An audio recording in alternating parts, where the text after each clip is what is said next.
As we get older, there are a few things we have to be more concerned about. One is flexibility, another is our joints and how they move. A lot of people get arthritis or bursitis in the joints. And the other thing is strength in the legs and balance.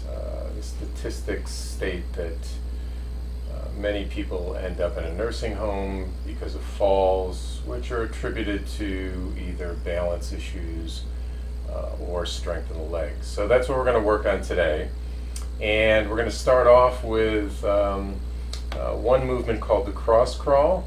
It's a fairly new movement as part of what's called brain gym. So a lot of younger adolescents are actually taught this in some schools, and it's good as we get older too, because it helps the brain-body connection. So left hemisphere of the brain is connected to the right side of the body, right hemisphere to the left side of the body.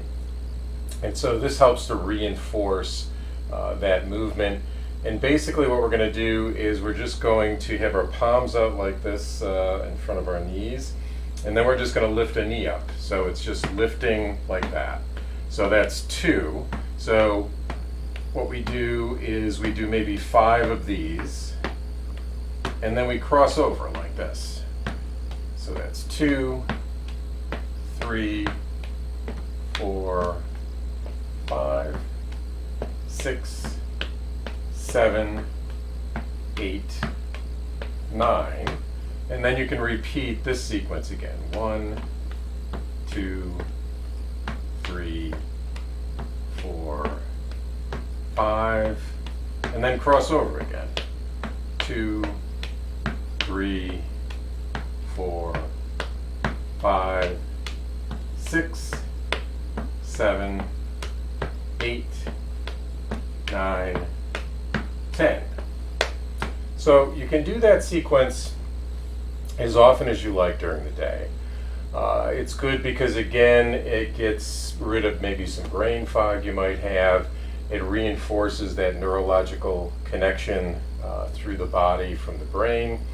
And so it's a very easy thing to do. And the nice thing too is that if your legs are very weak, what you'll find is this lifting motion is giving the legs some gentle exercise. Now, if your legs, again, are very weak because of either aging or, say, some sort of rehab, maybe there was an injury or something like that, this butterfly shake is another thing that you can do. So that is just this. You're just moving the legs in and out. You're kind of relaxing the whole body, and you're just letting the legs swing in and out like this. And this is, again, something you can do as often or as long as you'd like to. And you want to make sure everything's nice and relaxed. Everything that we're going to do today, you should be very relaxed as far as all your muscles go. This shaking, again, is bringing good blood circulation into the legs and bringing some good neurology into the legs. It's also a very good thing to do, say, if you're recovering from a stroke. So this leg shaking will help, again, bring more neurological energy into the legs and more blood flow. So it's just something that you could do. Say you're sitting down, maybe you're watching TV or doing something. You can just do this in and out shaking for as long as you want to. And that'll, again, between that and maybe just doing this little exercise, if you do it, and you can do it several times a day. So these things I'm showing you, you can do them as many times or as long as you want to. You're not really going to get fatigued by it. And what it's doing is, again, these are bringing a lot of blood flow in and getting some strength in the legs if they're very weak. Now, if your legs are to a point where you want to develop the strength in the legs, and the reason why you'd want to do that is, again, as we get older, legs have a tendency to get weaker and our balance starts to go. So basically, to make our legs stronger, one very easy thing that you can do, and it's something that you do all the time anyway, is you can stand up from your chair and then you can sit back down again. Now, if you have a chair like this with some arms on it, if you need to, you can help lift yourself up there, and then when you come down, you can help yourself down also. But to develop strong legs, squatting would be really good, but say squatting is a little too dangerous for you to do. So just standing up and sitting down is something that if you just keep on doing this sequence, what you'll find is, so what you want to do is do as many of these as you can, just one right after another. And you'll notice I'm doing them fairly quickly. The other thing you might notice is this. Now watch when I come down, you see how my spine is neutral and then I sit up straight. And then maybe to help myself get up, I tilt forward a little bit, but I'm not curling my spine like that. I'm just letting it shift forward. It's still straight. And then that helps me to lift up, and then I straighten my spine, and then I sit down, and again straighten. So just standing up and sitting down is a good exercise to strengthen your legs. And when you get better at it, so say you can do maybe 10 reps of that. When you get better at this, what you want to do is you want to try to sit down a little slower and stand up maybe a little slower. So you'd want to try sitting down slower first. So here you might get up fast like this, but when you sit down, you're sitting down very, very slowly like this. Now this is making the connective tissue and the tendons and the muscles in the legs very strong, and you want to come down very lightly like that, and then again sit up straight. Now if you had to, again with arm rests, that can help you. What you'll have a tendency to find out is if your legs are fairly weak, what you'll do is you'll stand up, but then when you go to sit down slowly, you might go boom like that. So just to avoid that, make sure that you do just a stand up, sit down routine for a while until your legs feel pretty strong. And then you would do that slower descent. Now you can also add lifting up slowly. That's even more difficult and harder to do than the sitting down. So maybe you lift up, so you tilt forward a little bit and you start to lift and lift and lift. And again, you stand up and then you would come down very slowly. So it's like a squat, and what you'll find immediately is your legs feel like they're getting very strong because they are. And what's good about this is we're developing a lot of the connective tissue, the tendons, the sinews, the ligaments when we do these kind of exercises. And they really don't deteriorate as much as the muscles do. Once you build up those kind of tissues, they stay strong into very old age. So it's a very good thing to develop those, and that's basically what we're kind of working on today in this routine. So standing up, sitting down is really good. And the next thing that you want to really work on is, say, your posture. So your posture, if you notice, I could be bent forward like this, and most chairs are made that if you sit back in the chair, you're kind of curved like this. So you'll notice I'm sitting forward in the chair on my sit bones, and typically I'm not sitting back. And you'll notice my posture is good. My head isn't sinking forward. I'm not curved here. I'm sitting up straight. And basically that's just tilting your pelvic area so that it's like this, and you'll find that you're sitting up straight instead of curling back like this. Now, why is that important? So when we sit up straight and we have good posture, there's a lot more room for our organs in here to do their work. So in other words, when I'm not compressing my lungs, when I'm not compressing my stomach and my intestines, if I'm sitting up straight, that means I can digest food better, my lungs are working better so I get more oxygen in, that means you're going to have more energy. So sitting up straight is another very important thing to do. The other thing that you'll notice if you're not used to sitting up straight is after you do it for a couple of minutes, your back might start to hurt a little bit. Now that doesn't mean that there's something bad going on. What that mainly means is that you haven't strengthened the muscles and the tendons in your back. So basically you could lean back and relax in the chair, and then maybe about 5-10 minutes later, you would again come up and sit up straight again. Now you might have to do that. If you practice that every day, you might have to do that for a few weeks, a month or two. Eventually your back is going to get straight, and your back is going to get stronger, and your posture is going to be good. And again, more energy. But a really important thing is when you go to stand up, if you notice a lot of people when they age, when they stand up, they're kind of curled forward a little bit. And that is a lot due to those muscles in your back not being strong enough. So if you're straight like this when you're sitting down, when you go to stand up, you'll also be standing up straight, and you don't have to worry about this tilting forward or curving forward like this, because the top part of your head has a lot of weight to it. So if it's tilted forward, that's what helps you to fall forward. Another really important thing when you walk is to remember this. Look straight ahead, don't look down at the floor. And don't shuffle your feet like this. So don't do that. Lift your feet up and walk. Now, why is that important?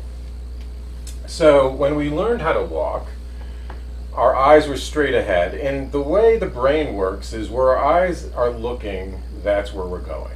So if we're looking down at the floor, what your brain thinks is, I must be heading there toward the floor. The other thing is the shuffling of the feet instead of walking. Again, we did not learn how to walk that way. So when you shuffle like this, it's your brain kind of thinks, I must be stumbling, because that's what that movement is like. So the main reason why people do that is they want to look at the floor to make sure there's nothing in their way so that they don't fall. That's a good idea. But when you do that, you want to stop, look in front of you, see that your path is clear, and then just continue to walk normally. And if your legs are weak, you don't have to lift your leg up very far, but at least just lift it up and walk like you normally do, like you learned how to do, and keep your eyes straight ahead, because that's where you're going. You're going straight ahead, you're not heading down there. And it seems like a simple thing, but I've been teaching this to people for a long time, and this will help right away. It's hard to change a habit of what the brain thinks and does, just because we think that maybe looking down is the best thing for us to do, to look and see if there's anything in our way.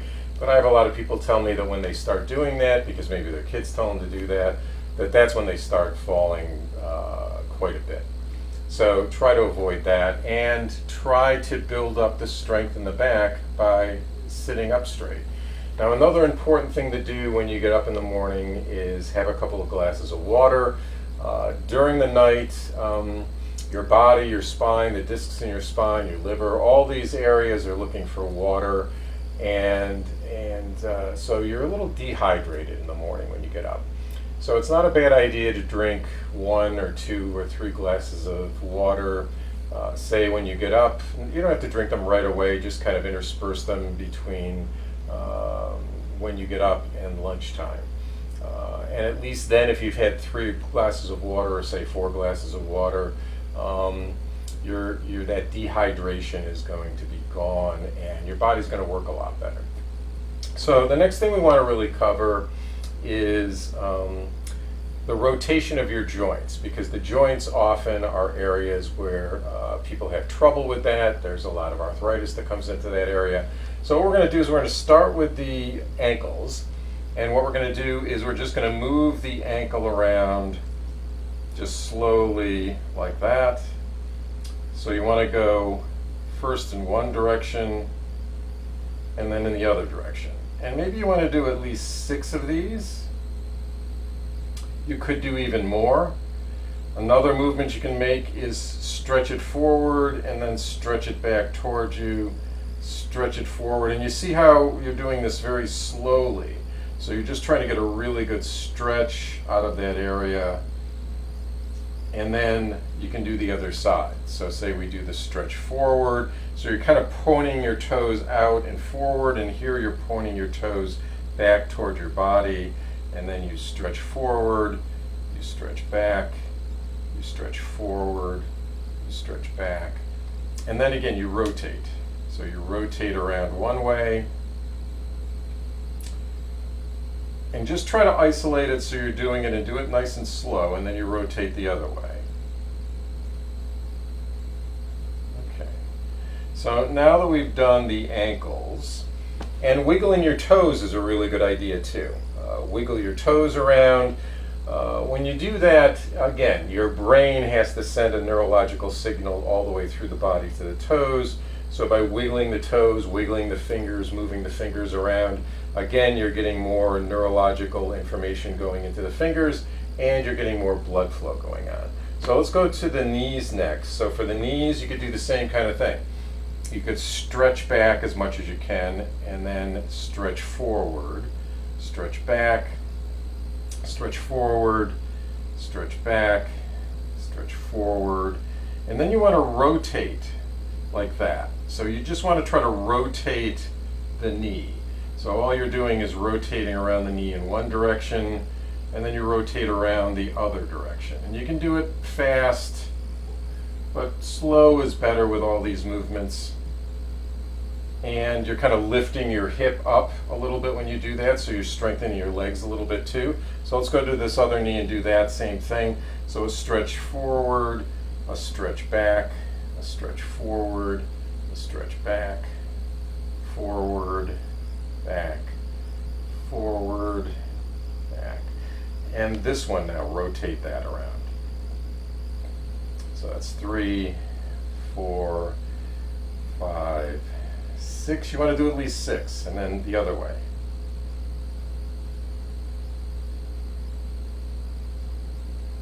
Okay, good. So next area we can go to is the hip area. So for that we can stretch forward like this, and then stretch back. So again, if you're forward in your chair, it's very easy to stretch back. You stretch forward, and again, you're keeping your spine neutral, which means you're keeping it straight. You're not trying to wiggle it. You're keeping it as one unit. Stretch back. So you may do 3 of those. Stretch forward. And just breathe normally. And don't forget to breathe when you do these. A lot of times people will stop breathing a little bit when they try to do a little bit of movement that they're learning. So don't forget to remind yourself, keep breathing. So then that rotational movement is the next one we want to do. So we want to rotate around in a big circle like this. And then you go back, you go to one side, you go forward, the other side and back. So we'll do 3 of those. But again, you could, if you have more time, do 6 of each one of these. And then go in the other direction. So you want to do both directions when we do these. So that's 2. And again, you're doing it slowly because you want to feel the movement. And you want to make sure, so when you do any of these movements, here's an important thing to remember. When you're doing any of these little movements, they may not seem like much, but you may have an injured area, or you might be recovering from an injured area. So there's 2 things. One is just do 80% of your maximum stretch. That 80% rule is good because if you stop at 80%, you're typically not going to hurt anything or overstretch anything because you're only doing 80% to begin with. The other thing is, if there are some injuries or there's any pain that you encounter, then you stop doing that movement immediately. So say you're coming around like this and all of a sudden there's a pain there, so you would stop that and maybe you would say, okay, let me go over to this side and see if I can rotate around that hip that way. And if that's okay, then that's fine. But then when you come, and it might be just directional, so maybe when you go in this direction, that hip feels fine. But the minute you start going in this direction, that's where that part is bothering you. So again, any pain, you would stop doing the movement. And if you always just stay with 80%, what you'll do eventually is you'll make these areas more flexible, and stronger, but you're not going to get hurt if you stay with that 80% rule. So another movement we can make with the hips is we can tilt to one side, and then you can go straight and tilt to the other side. And again, it's very slow. Now another reason why you want to do these slowly is you can tell, okay, well that's 80% there, and then you can come back up. If you're doing it slowly, you can feel where 80% is, but you can also go very slowly into the movement so you can feel if there's any pain beginning, and then you can stop doing that. So those movements are good. Another movement you can do with the hips, although when you do this one, be aware of your spine, because you don't want to twist your spine like that. What you want to do is you just want to turn the hips. So you might just turn the hips a little bit one way and turn the hips a little bit the other way like that. So it's just a turning motion, but your spine is straight. You're not twisting your spine ever when you do this. All right, good. So let's go to shoulder areas next. And for the shoulders, we're going to do a few different ones, because I'm going to show you one first that's really good. Say you have any shoulder damage or frozen shoulder, or maybe there's some arthritis in these areas or whatever. So this one is the first one you'd want to do. It's probably one of the more gentle ones. You want to have your fingers back to back like this, fairly close to your body. And then you just let your arms go up. Now when your arms go up, your palms start to roll around the little fingers like this. And then as they keep on going up, the palms come together, so they're facing each other. And then as you go down, the elbows go out, and your index fingers are together, and you're further away from your body here, diving downward. And then when you come around here, your elbows curl in again, and now your fingers are back to back. So we just do that sequence where we're lifting up, the fingers are rolling around, the palms come together, the thumbs and the index fingers come together, and we go down. And what this is doing is it's rotating the whole shoulder girdle here. So we go up and down.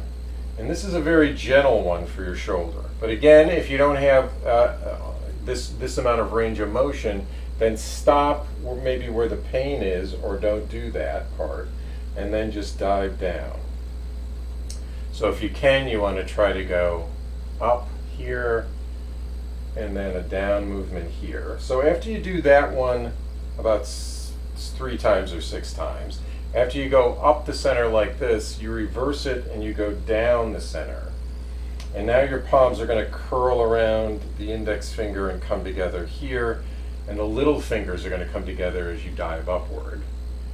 And then they curl together back and back, and the elbows go out again, and you come down closer into the body, going down. So now this is doing a gentle rotation the other way with the shoulder area. Now this one is very, very gentle, so it really shouldn't bother you. But again, if any of these things do bother you, you stop doing those.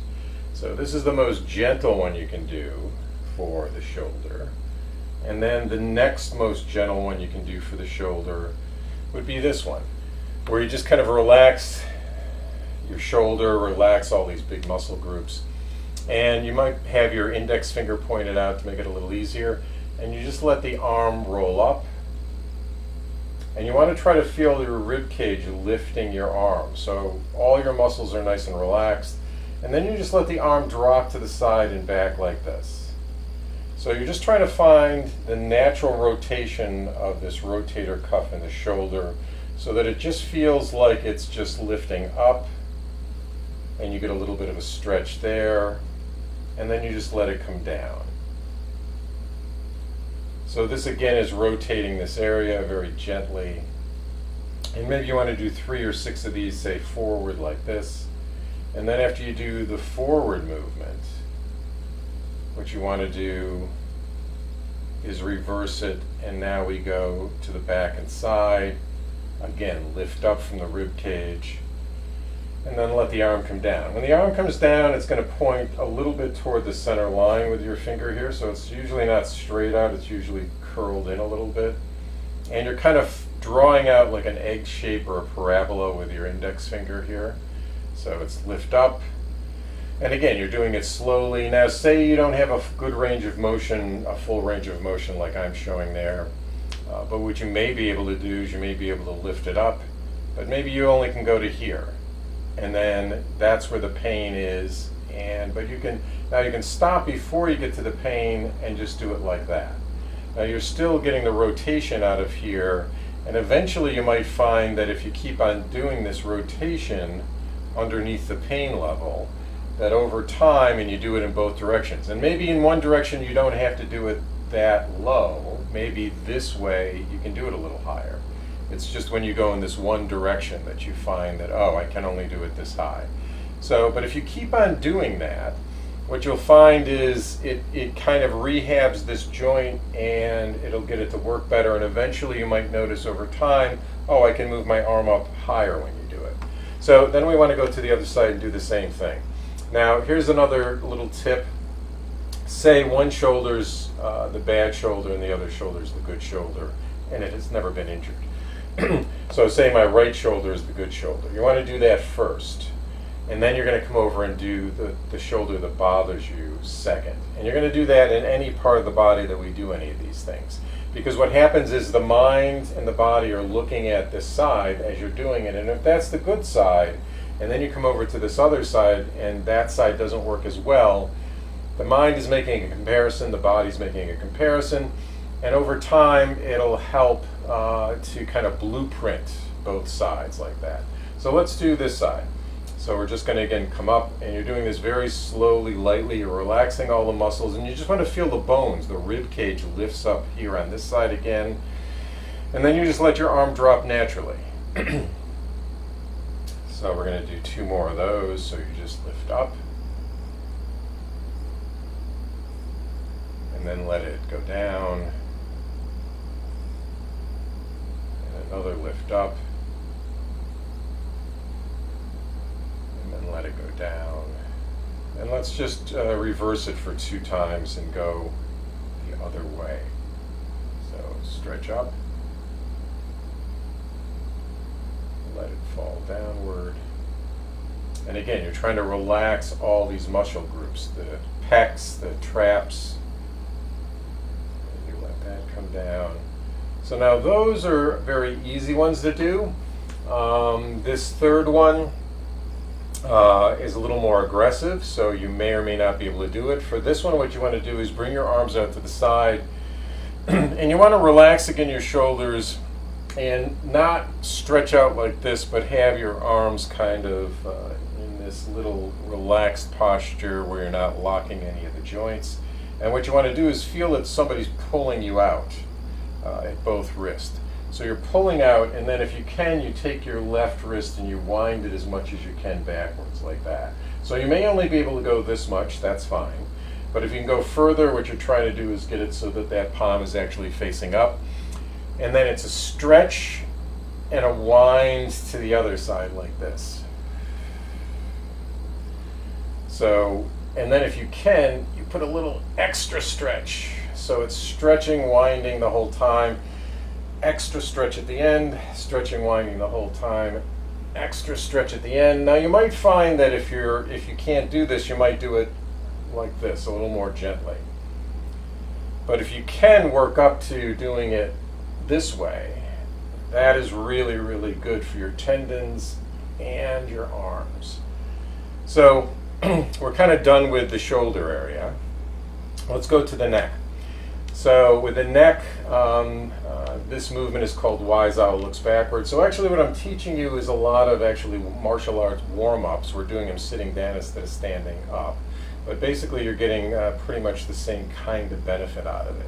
And that's why they're going to work so well, because martial artists will use these to do warm-ups themselves. So Wise Owl Looks Backwards is just, again, you're relaxing the shoulders, the head, the neck, and then you turn to one side.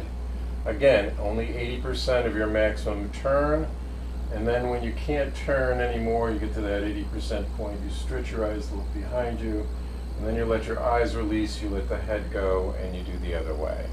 So it's the stretch,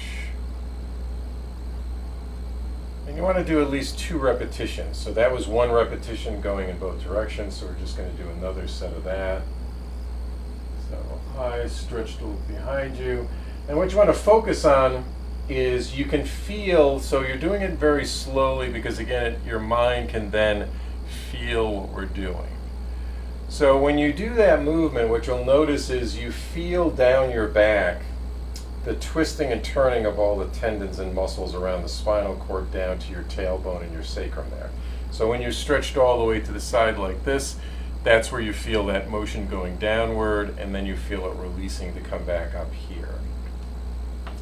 So the neck is the first thing that really tenses up on us, and the last thing to release tension. So that those arm exercises, there's a lot of tension in the shoulders. So the arm exercises, if you do them on a regular basis, hopefully every day, and you do this neck exercise every day, it'll help to rinse out the tension that is building up. And eventually, that tension will dissipate really quite a bit. So another movement you can make with the neck is this pecking rice movement, which is very small. All you're really doing here is, again, your head is not tilted forward, it's up because you're in good posture here. And what you're doing is you're just letting your chin push downward toward the floor. It's a very small movement. And then your chin and your neck go back. And then you can look up with your eyes to the ceiling and let your chin push toward the ceiling, and then let your chin go back. So again, if you're going to do another repetition of that, your eyes kind of glance downward a little bit, your chin pushes toward the floor, and then it comes back, looking up, chin pushes towards the ceiling a little bit, and then comes back. Okay, good. So we covered pretty much all the rotation of all the joints fairly well. And so another thing we can do is if there's an area that bothers you, so say your knee bothers you, or say there's some arthritis in the knee or something like that. Another thing you can do is you can pat around that area. And if you sit a lot, it's a very good idea to pat the back of the knee like this. And then come around and you do the sides, you do the top. So you can do the top and the bottom at the same time. You could roll around like this in a circle. So why is this important? Well, especially if you're sitting a lot, which you may be doing if you're rehabbing or it's hard for you to walk around, you notice there's a bend here, which means a lot of the neurology and blood flow doesn't really get past this bend back here. So by lightly tapping that area, it shakes out anything that may be getting stuck. And I've been told by people with arthritis, if they do this every day and they've done it for, say, a week or two, they all tell me that their arthritis feels a little bit better. Now, what are we doing? We're putting blood flow into this area. There's more nervous system area energy coming into this area.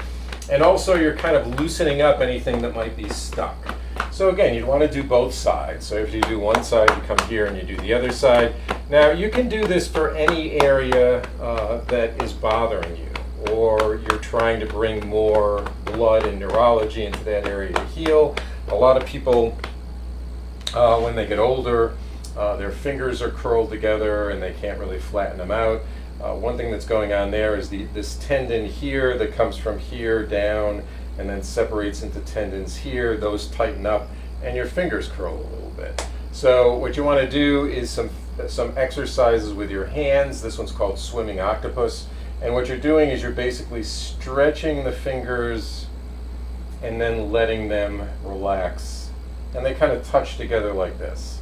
And then you're stretching them out again and letting them relax. Now when you do this, you want to try to feel my bones are getting longer and longer and growing. And say there's a wall in front of you, you want to feel like your fingertips are touching that wall. So even though they really can't, use your imagination to feel that they're touching the wall, and then let your fingers relax, and then stretch them again. And you can kind of use your whole body to do this like an octopus swimming. So it's a stretch and a release, and a stretch release. And when you do the stretch, remember, my fingers are growing, growing, growing, getting longer, and that's what you feel they're doing, that they're touching that wall that's in the distance. And then you let them stretch and release. So that is something that you only really need to do, say, for 20 or 30 seconds. You can do it a couple times a day. And what you'll find is your fingers work a lot better after you do that. I've had people tell me, oh, I can't really move my hand, the arthritis.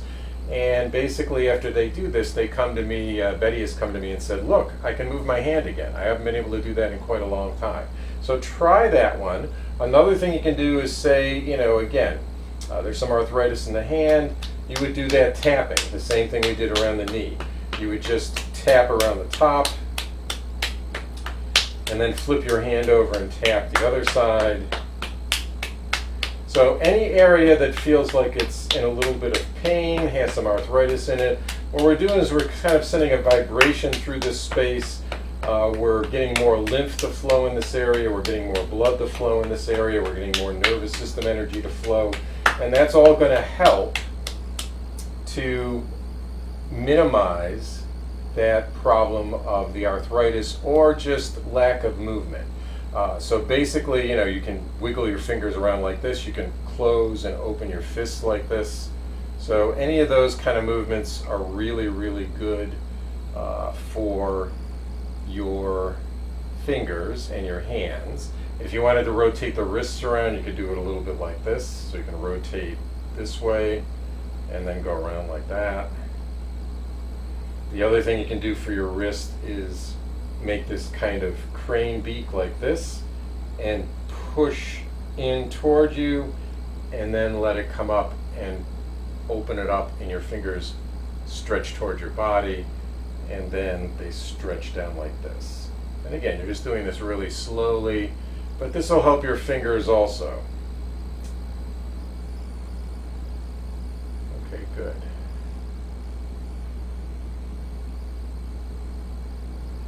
All right. So another thing that you can do that's really helpful for your health is just rubbing your ears, or even the bottom of your feet or your palms. So say with the ears, you're just going to start at the top of the ear and you're just going to rub the entire ear. Now, there's acupuncture points on the ears, the hands, and the bottom of the feet that really travel throughout the whole body. So you rub the top of your ear and then you go and rub the middle, and then the bottom of your ear, and then you just tug down very lightly on your earlobes like that. You come back and rub this area and tug down lightly, and another rub, tug down lightly. So what is that doing? So your vagus nerve goes right through this area here. It goes brainstem, it comes forward through the ears and down through the thyroid and then into your gut. And it's probably the longest nerve, and it runs a lot of things in the body, and you want to try to keep it healthy.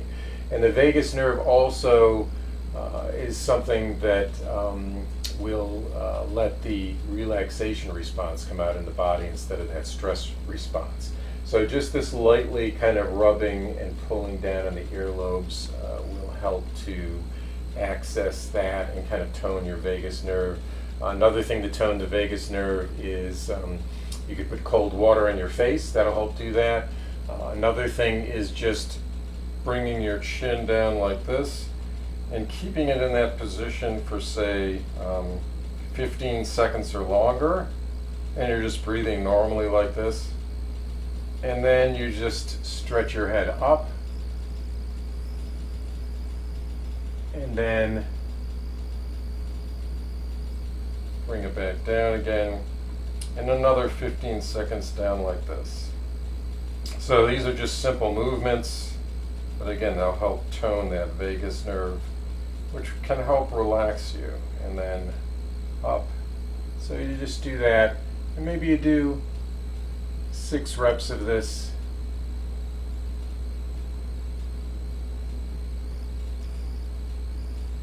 Okay, so we've covered a lot of material. I'm going to just stop there right now.